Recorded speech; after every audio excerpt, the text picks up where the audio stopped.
قال رب المشرق والمغرب وما بینہما ان کنتم تعقلون۔ موسیٰ علیہ السلام نے فرمایا اگر تم میں کوئی عقل کی رمق ہے، تمہارا ذہن کام کرتا ہے، تو وہ مشرق و مغرب کا رب ہے، ساری کائنات کا پیدا کرنے والا، چلانے۔ یہ کون سورج اگاتا ہے روز؟ کون سورج کو غروب کرتا ہے؟ کس نے سورج کو روشنی دی؟ کس نے رات کو تاریکی بخشی ہے؟ کون ستارے نکالتا ہے؟ چاند کس کے حکم پہ روشن ہے؟ یہ شب و روز باقاعدگی کے ساتھ کس کے حکم سے اور کس کی قدرت کاملہ سے چل رہے ہیں؟ یہ سارے کام اس ایک واحد لا شریک کی قدرت کاملہ سے ہو رہے ہیں۔ اب جب فرعون بالکل ہی لاجواب ہو گیا، پہلے تو کج بیسی کرتا رہا، بات بدل بدل کر باتیں کرتا رہا، اب اس کے پاس کہنے کو کچھ نہیں رہا، تو کہنے لگا قَالَ لَئِنِ اتَّخَذْتَ إِلَٰهًا غَيْرِي لَأَجْعَلَنَّكَ مِنَ الْمَسْجُودِينَ۔ کہنے لگا بھئی بات یہ ہے موسیٰ سن لو، اگر میرے علاوہ کسی کو تم نے معبود مانا اور اس کی پوجا کرنے لگا، میں تمہیں جیل میں ڈال دوں۔ یہاں اب اس کے پاس کج بیسی کرنے کے لیے بھی کچھ نہیں بچا، بالکل جب لاجواب ہو گیا تو کہنے لگا میں دیکھ لوں گا تمہیں، میں تمہیں جیل میں ڈال دوں گا، یا تم بھی مجھے ہی معبود مان لو۔ تو موسیٰ علیہ السلام نے فرمایا اولو جئتک بشیء مبین، اگر میں تمہیں کوئی اور واضح دلیل دکھا دوں تو، یعنی میری جو دلائل زبانی تھے اور جو میں نے باتیں کی بہت مضبوط دلائل تھے، تمہارے پاس کسی دلیل کا جواب نہیں تھا، تم کج بیسی کرتے رہے۔ اب اگر اس کے بعد کوئی اور دلیلیں دکھا دوں جو میری نبوت کی دلیل ہوں تو پھر قَالَ أَوْلَوْ جِئْتُكَ بِشَيْءٍ مُبِينٍ، میں تمہیں واضح کوئی چیزیں دکھا دوں تو قَالَ فَأْتِ بِهِ إِن كُنتَ مِنَ الصَّادِقِينَ، کہنے لگا اگر تم سچ کہہ رہے ہو تو پھر دکھاؤ کیا ہے تمہارے پاس۔ فَأَلْقَىٰ عَصَاهُ فَإِذَا هِيَ ثُعْبَانٌ مُّبِينٌ، تو انہوں نے عصا ڈال دیا۔ اب وہ 4.5 فٹ کی عام لکڑی تھی لاٹھی کے طور پر جسے استعمال کرتے تھے، اوپر کے سرے پہ اس کے ایسے 2 شاخیں تھیں، تقریباً اتنی سی موٹی لاٹھی سی۔ اس میں فیس بک میں آج کل تو اس کی تصویر بھی آتی ہے، عصا موسیٰ علیہ السلام کی، شاید کہیں محفوظ ہے۔ تو وہ جب لاٹھی انہوں نے ڈالی تو ثعبان مبین، بہت بڑا اژدہا بن گئی۔ لاٹھی تو پوری سی تھی، ہاتھ میں پکڑنے کی لاٹھی تھی، لیکن جب انہوں نے فرعون کے دربار میں سے فرش پہ ڈالا تو بہت بڑا اژدہا بن گئی۔ ثعبان مبین، بہت بڑا واضح اژدہا بن گئی۔ وَنَزَعَ يَدَهُ فَإِذَا هِيَ بَيْضَاءُ لِلنَّاظِرِينَ، انہوں نے بغل میں ہاتھ دے کے اس طرح نکالا تو اس کی چمک نے لوگوں کی آنکھیں چکا چوند کر دی، سو چاند کی طرح روشن ہو گیا۔ فرمایا یہ میرے اللہ نے مجھے معجزات عطا فرمائے ہیں۔ فرعون کہنے لگا قَالَ لِلْمَلَإِ حَوْلَهُ إِنَّ هَٰذَا لَسَاحِرٌ عَلِيمٌ، فرعون کہنے لگا جو اس کے اہل دربار ارد گرد بیٹھے تھے کہ یہ تو بھائی بہت بڑا جادوگر ہے، ایسا جادو میں نے پہلے کبھی نہیں دیکھا، یہ تو بہت بڑا جادوگر ہے۔ اور دیکھو بات کو کس طرف لے گیا، وہ دعوت دے رہے ہیں کہ تم بھی توبہ کرو، اللہ پر ایمان لاؤ، اپنی خدائی کے دعوے سے باز آ جاؤ، اپنی حکومت کرو، اپنی بادشاہت رکھو۔ بنی اسرائیل کو تم نے پابند کر رکھا ہے، قید کر رکھا ہے، غلام بنا رکھا ہے، ان پر مظالم توڑ رہے ہو، انہیں یہاں سے جانے دو، یہ اپنے ملک میں چلے جائیں، جا کر مزدوری کریں، کاشتکاری کریں، اپنی آزادانہ زندگی گزاریں، ملک شام میں چلے جائیں، یہ تو وہاں کے باشندے ہیں، وہاں چلے جائیں گے، تم انہیں اپنی حکومت پر بوجھ سمجھتے ہو، یا اپنے ملک میں انہیں بوجھ سمجھتے ہو، تو یہ چلے جائیں وہاں اپنی جا کر زندگی گزاریں۔ تو اس میں حکومت لینے کا تو موسیٰ علیہ السلام نے فرعون سے نہیں کہا کہ ہم تمہاری بادشاہی چھین لیں گے، لیکن وہ کہنے لگا قَالَ لَهُ قال للملأ حولہ ان ھذا لساحر علیم، اس کے ارد گرد جو اہل دربار اور امراء بیٹھے کہنے لگا یہ کوئی بہت بڑا جادوگر ہے، ساحر علیم، بڑا علم رکھتا ہے جادو کا، اس کے پاس بہت بڑا علم ہے۔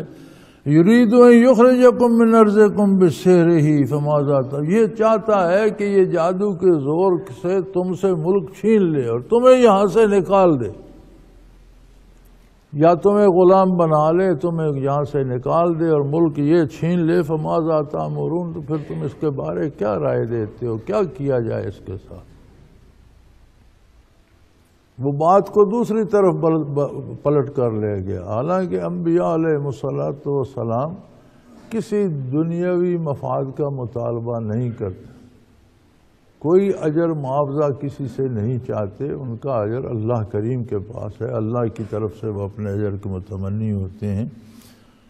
لیکن فرعون نے کہا بھئی دیکھو یہ جو باتیں کر رہا ہے اور یہ جو اس نے تماشا دکھایا اور لاٹھی کا اژدہا بن گیا اور ہاتھ چاند کی طرح روشن ہو گیا، تو یہ تو کوئی بہت بڑا جادو ہے، کبھی سنا نہیں، کبھی دیکھا نہیں، اور اس کا ارادہ ہے کہ تمہیں جادو کے زور سے اس ملک سے نکال دے اور تم سے حکومت بھی لے لے، ملک بھی چھین لے۔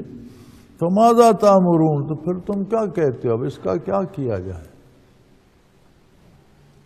تو اہل دربار نے کہا قالوا ارجعہ واخاہ، کہ انہیں اور ان کے بھائی کو آپ واپس بھیج دیجئے، ان سے تعارض نہ کیجئے، بلکہ جس چیز سے انہوں نے، اگر یہ جادو سے ہم پر غلبہ پانا چاہتے ہیں تو ہمارا کام بھی ہے کہ ہم جادو سے ان کا مقابلہ کریں، تاکہ عوام کو پتہ چل جائے کہ ہم حق پر ہیں، جو ہم کہتے ہیں یہ سچ ہے۔ چنانچہ انہیں واپس بھیج دیجئے۔ وَابْعَثْ فِی الْمَدَائِنِ حاشرین، اور شہروں میں آپ اپنے ہرکارے دوڑا دیجئے، وہ سارے جادوگروں کو اکٹھا کر رہے ہیں، مصر میں ایک سے ایک بڑا جادوگر ہے۔ اللہ کریم کا نظام ایسا ہے کہ لوگوں کو جو کمال عطا فرماتا ہے، جب انبیاء مبعوث ہوتے ہیں تو ان کے پاس معجزات بھی اس طرح کے ہوتے ہیں کہ وہ لوگوں کے پاس جو کمالات ہیں انہیں عاجز کر دے۔ جب موسیٰ علیہ السلام مبعوث ہوئے تو جادو مصر میں بہت عام تھا اور بڑے سے بڑا جادوگر ملتا تھا۔ اسی طرح عیسیٰ علیہ السلام مبعوث ہوئے تو وہ طبیبوں کا زمانہ تھا اور ایک سے ایک اعلیٰ طبیب ملتا تھا۔ تو آپ کے معجزات یہ ہیں کہ اندھے کو مادرزاد اندھے کی آنکھیں ٹھیک ہو گئیں، اب یہ طب والے نہیں کر سکتے تھے۔ برس والے ٹھیک ہو گئے، وہ طب میں اس کا کوئی علاج نہیں ہے۔ مردے کو زندہ کر دیا، اب طبیب کیسے کریں، علاج کر کے مردے کو کیسے زندہ کریں؟ تو ان کے معجزات اس عہد کے جو لوگوں کے پاس کمالات تھے ان کو عاجز کر دیتے تھے۔ نبی صلی اللہ علیہ وسلم مبعوث ہوئے تو بہت علم کا دورہ تھا، یہود کے علماء تھے، عیسائیوں کے علماء تھے، پھر اہل عرب ایک سے ایک بڑھ کر مضمون نویس اور شاعر اور قادر اور کلام لوگ تھے۔ غلام اور بانیاں اور لونڈیاں گھر کا کام کاج کرتے ہوئے شعروں میں بات کر لیا کرتی تھی، کوئی برتن بھی اٹھانا ہوتا تھا، آگ جلانی ہوتی تھی تو اس پر بھی شعر کہہ دیا کرتی تھی۔ تو حضور کو علوم کے خزانے عطا فرمائے گئے، اور پھر آپ کو اتنے بے شمار معجزات دیے گئے کہ جوں جوں زمانہ بدلتا جا رہا ہے، نئے سے نئے سوال پیدا ہو رہے ہیں، نئے سے نئی چیزیں ایجاد ہو رہی ہیں، لیکن کوئی زمانے کی ایجاد نبی کریم صلی اللہ علیہ وسلم کے کمالات کی ہمسری نہیں کر سکتی، پھر عاجز آتی جا رہی۔ تو انہوں نے کہا بھی ایک سے ایک بڑا جادوگر ہے ملک میں، تو آپ وَابْعَثْ فِی الْمَدَائِنِ حاشرین، اپنے ہرکارے شہروں میں دوڑا دیجئے۔ یَأْتُوکَ بِکُلِّ سَحَّارٍ عَلِیمٍ، ایک سے ایک بڑا جادوگر ہے، سب کو اکٹھا کر کے آپ کی بارگاہ میں لے آئیں گے۔ فَجُمِعَ السَّحَرَةُ لِمِیقَاتِ یَوْمٍ مَّعْلُومٍ، چنانچہ باقاعدہ موسیٰ علیہ السلام سے دن طے کیا گیا کہ فلاں دن آپ بھی آ جائیں اور ہمارے جادوگر بھی فلاں دن آ جائیں گے، میدان میں مقابلہ ہوگا، ہمارے جادوگر بھی اژدہا بنائیں گے، سانپ بنائیں گے، اور آپ بھی اپنا اژدہا چھوڑ دیے، دیکھیں گے کون جیتتا ہے۔ ان سب کو خیال تھا کہ ہمارے تو سینکڑوں آ جائیں گے، اور سینکڑوں، اگر ایک ایک اژدہا بھی انہوں نے ایک ایک سانپ بھی بنایا، سینکڑوں سانپ بن جائیں گے، اس میں ایک موسیٰ علیہ السلام کا سانپ کیا کر لے گا؟ پھر یہ ایک بنائیں گے تو غالب تو وہی ہوں گے۔ فَجُمِعَ السَّحَرَةُ لِمِيقَاتِ يَوْمٍ مَّعْلُومٍ، وہ جو دن مقرر کیا گیا تھا اس پر جادوگر اکٹھے ہو گئے، سارے وہاں آ گئے۔ وَقِيلَ لِلنَّاسِ هَلْ أَنْتُمْ مُجْتَمِعُونَ، اور لوگوں میں بھی بڑی منادی کرائی گئی کہ سب اس دن جمع ہو جائیں تاکہ ہم اپنے جادوگروں کی پشت پناہی بھی کریں اور ان کی فتح پہ جشن بھی منائیں اور موسیٰ علیہ السلام کی بات کا جواب بھی دیں اور انہیں معاذ اللہ انہیں غلط ثابت کریں۔ تو لوگوں میں بھی بڑے اعلان کرائے گئے اور لوگوں کی بھی بڑی دعوت دی گئی کہ آپ سب جمع ہو جائیں۔ لَعَلَّنَا نَتَّبِعُ السَّحَرَةَ إِنْ كَانُوا هُمُ الْغَالِبِينَ، تاکہ ہم اپنے جادوگروں کی پیروی کریں اور وہ غالب ہو جائیں، جیت جائیں، تو پھر ان کا جلوس بھی نکالیں، جشن منائیں اور انہی کی بات پر عمل کریں، انہی کی پیروی کریں اور اس نئی بات سے بچ جائیں۔ چنانچہ پورے ملک سے بڑے بڑے مانے ہوئے جادوگر جمع ہو گئے۔ فَلَمَّا جَاءَ السَّحَرَةُ قَالُوا لِفِرْعَوْنَ أَإِنَّ لَنَا لَأَجْرًا إِن كُنَّا نَحْنُ الْغَالِبِينَ، اب جو فرعون کے پاس جادوگر آئے تھے وہ تو بہت بڑے مانے ہوئے اور بہت عظیم جادوگر تھے، تو علماء حق فرماتے ہیں کہ اگر جادوگر اپنے جادو سے اپنے لیے روزی بھی پیدا کر سکتے تو فرعون سے کیوں مانگتے؟ جب سب جمع ہو گئے تو انہوں نے فرعون سے یہ گزارش کی، فَلَمَّا جَاءَ السَّحَرَةُ، جب جادوگر آ گئے، قَالُوا لِفِرْعَوْنَ، تو فرعون سے کہنے لگے، أَإِنَّ لَنَا لَأَجْرًا إِن كُنَّا نَحْنُ الْغَالِبِينَ، ہمیں کوئی پھر آپ انعام اکرام بھی دیں گے، ہمیں پھر کوئی پیسہ بھی ملے گا جب اگر ہم جیت گئے تو علماء حق فرماتے ہیں کہ اگر جادوگر کے حق میں کچھ ہوتا، اس کے ہاتھ میں کچھ ہوتا تو اپنی روزی تو پیدا کر لیتا، اپنے لیے تو روزی فرعون سے مانگ رہے ہیں، تو اس کا مطلب ہے شعبدہ بازی ہے، جادو میں حقیقت کچھ نہیں ہوتی، صرف نظر کا دھوکہ ہے یا خیالات کا دھوکہ ہے اور کچھ نہیں ہوتا، جادوگر سے ڈرنے کی ضرورت نہیں ہوتی۔ آج کل ہمارا مسئلہ یہ ہے کہ کم و بیش ہر بندہ اسی وہم میں مبتلا ہے، مجھ پر جادو ہو گیا، یار اللہ کا خوف کرو، جادوگروں کے اختیار میں کچھ نہیں ہوتا، وہ آپ کا کچھ بگاڑ سکتے ہیں نہ سنوار سکتے ہیں، وقتی طور پر نگاہوں کو دھوکہ دے سکتے ہیں، چیز اور ہے، نظر اور آ سکتی ہے، اور اس چیز کی بھی حقیقت بدلتی نہیں، اس کی ماہیت بدلتی نہیں۔ قلب ماہیت حرام ہے، جس چیز کو اللہ نے لکڑ بنایا وہ لکڑ ہی رہتی ہے، سانپ نہیں بنتی۔ جادوگر اگر جادو کرے گا تو آپ کو سانپ جیسی لگنے لگ جائے گی، یہ آپ کی قوت متخیلہ کی کمزوری ہے۔ اگر آپ اس کے روب میں نہ آئیں، اس سے ڈریں نہیں، اس کی بات پر یقین نہ کریں، تو پھر آپ کو دھوکے سے بھی وہ سانپ نظر نہیں آ سکتا۔ تو قلب ماہیت تو حرام ہے، جو چیز اللہ نے جیسی پیدا کی ہے ویسی رہتی ہے، اسے کوئی تبدیلی ہو نہیں سکتی۔ ہاں، انبیاء کے معجزات الگ ہیں۔ جب موسیٰ علیہ السلام پھینکتے تھے تو جو اژدہا بنتا تھا وہ واقعی اژدہا ہوتا تھا، وہ صرف یہ نہیں کہ دیکھنے میں اژدہا لگتا تھا، وہ ہوتا ہی اژدہا تھا، اس لیے کہ وہ اللہ بناتا تھا، وہ قادر ہے جس چیز کو چاہے جیسا چاہے بنا دے۔ تو لوگوں کو بھی بڑا ڈنڈورا پیٹا گیا، بھئی سب جمع ہو جاؤ تاکہ ہم جادوگروں کی پیروی کر سکیں اور ان کے بڑے جلوس نکالیں اور جشن منائیں ان کی کامیابی کا۔ اور جب جادوگر جمع ہو گئے تو فرعون سے کہنے لگے، ان لنا لاجرا ان کنا نحن الغالبین، جتنا بڑی تیری سلطنت ہے، جتنی عظیم دولت ہے تیرے پاس، جتنی بڑی تیری شان ہے، اس کے مطابق ہمیں پھر انعام بھی تو اتنا ہی ملنا چاہیے جیسی آپ کی شان ہے۔ اگر ہم جیت گئے تو آپ ہمیں انعام دیں گے۔ تو یہیں علماء نے یہ بات فرمائی ہے کہ اگر ان کے اپنے اختیار میں کچھ ہوتا تو فرعون سے دولت مانگنے کی کیا ضرورت تھی؟ جادو کے زور سے سونے کے پہاڑ بنا لیتے۔ تو فرمایا یہ سب دھوکہ ہے، اس سے ڈرنے کی ضرورت نہیں۔ ہاں ہماری کمزوری یہ ہے کہ ہم نے رزق کے معاملے میں حلال حرام کی تمیز چھوڑ دی ہے،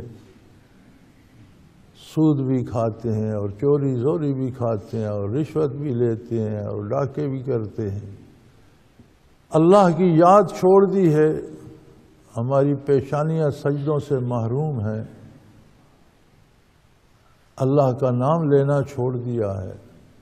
تو جب بندہ بالکل ہی غیر مسلح ہو جائے، اس کے پاس اپنا ہتھیار کوئی بھی نہ ہو، تو پھر اسے ماں و شمع جس کی مرضی لوٹ لے، پھر اس سے شیطان کھیلتا رہے یا جادوگر اس سے کھیلتے رہیں تو کھیلتے رہیں۔ بندے مومن حلال کھانے والا 5 وقت کا نمازی، اس پر کوئی جادو اثر نہیں کرتا، کوئی جادوگر اس کا کچھ نہیں بگاڑ سکتا۔ قال نعم وانکم اذا لمن المقربین، فرعون نے کہا بہت بڑا انعام ملے گا تمہیں، بے شک تمہیں انعام ملے گا، تم ایک دن کے انعام کی بات کرتے ہو، دولت بھی دوں گا اور تمہیں ہمیشہ اپنے اہل دربار میں کرسیاں دے دوں گا، تم میرے مقربین میں شامل ہو جاؤ گے۔ ایک دن کی دولت تو ایک دن ہوگی، تو تم اہل دربار میں سے ہو جاؤ گے تو روزانہ دولت کی بارش برسا کرے گی تم پر اور تم میرے مقربین میں ہو جاؤ گے۔ دوسری جگہ قرآن کریم میں ہے کہ جادوگروں نے پوچھا تھا موسیٰ علیہ السلام سے کہ آپ پہلے اپنا کمال دکھاتے ہیں یا ہمیں اجازت ہے ہم کریں؟ انہوں نے اللہ کا نبی مان کر نہیں کہا تھا، ہاں یہ وہ سمجھ گئے تھے کہ جادوگر ہے تو پھر بہت بڑا جادوگر ہے، جس نے فرعون کو بھی مصیبت میں ڈال دیا ہے، تو اس کا مطلب کوئی عام جادوگر نہیں، کوئی استاد جادوگر ہے۔ تو ادب کیا تھا کہ ان سے پوچھ لینا چاہیے، اجازت لینی چاہیے۔ علماء حق فرماتے ہیں کہ وہ جو ادب انہوں نے جادوگر سمجھ کر کیا تھا، ادب تو نبی کا کیا تھا، ان کی وہ بات اللہ کو پسند آ گئی اور انہیں ایمان لانے کی توفیق دے دی۔ موسیٰ علیہ السلام نے فرمایا قال لهم موسیٰ القوا ما انتم ملقون، موسیٰ علیہ السلام نے فرمایا جو کچھ ڈالنا ہے تم نے، جو کمال دکھانا ہے اور جو اژدہا بنانے ہیں بناؤ، پہلے تم بناؤ۔ فَأَلْقُوا حِبَالَهُمْ وَعَصِيَّهُمْ، تو ان کے پاس بڑے بڑے لمبے موٹے رسے بھی تھے اور بڑی بڑی موٹی لکڑیاں اور لمبی لکڑیاں بھی تھیں، تو انہوں نے وہ لکڑیاں بھی اور وہ رسے بھی میدان میں ڈال دیے، اور وہ وقالوا بعزت فرعون انا نحن الغالب، کہنے لگے فرعون کے اقبال کی قسم، عظمت فرعون کی قسم ہم جیتیں گے۔ وہ جو پتہ نہیں سینکڑوں تھے یا ہزاروں تھے، پورے مصر کے جادوگر جمع ہو گئے تھے، تو ہر ایک بھی بنائے، تو وہ جتنے جادوگر تھے اتنے اژدہا بن گئے، تو وہ بڑے فخر سے کہنے لگے اور فرعون کے اقبال کی قسم کھائی،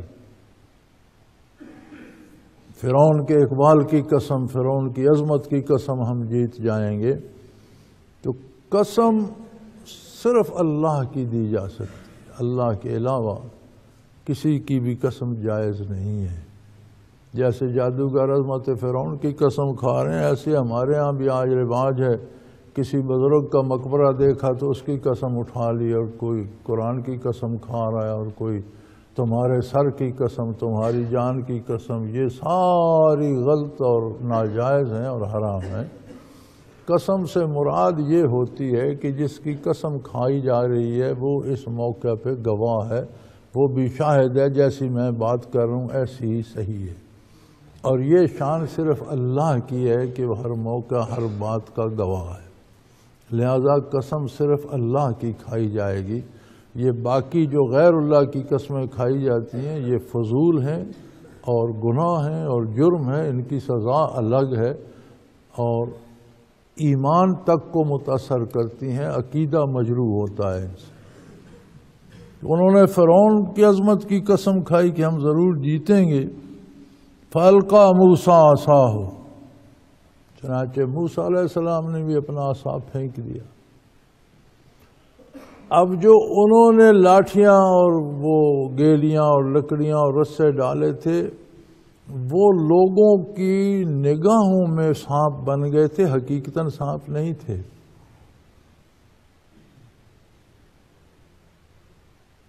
وَاسْتَرْهَبُوهُمْ قرآن میں دوسری جگہ آتا ہے، پہلے تو لوگوں کو بڑا ڈرایا، ہٹ جاؤ سانپ کھا جائیں گے، کسی کو کاٹ کھایا تو ہم ذمہ دار نہیں ہوں گے، پورا نگل جائیں گے، بھاگ جاؤ، اس لائن سے آگے مت آنا۔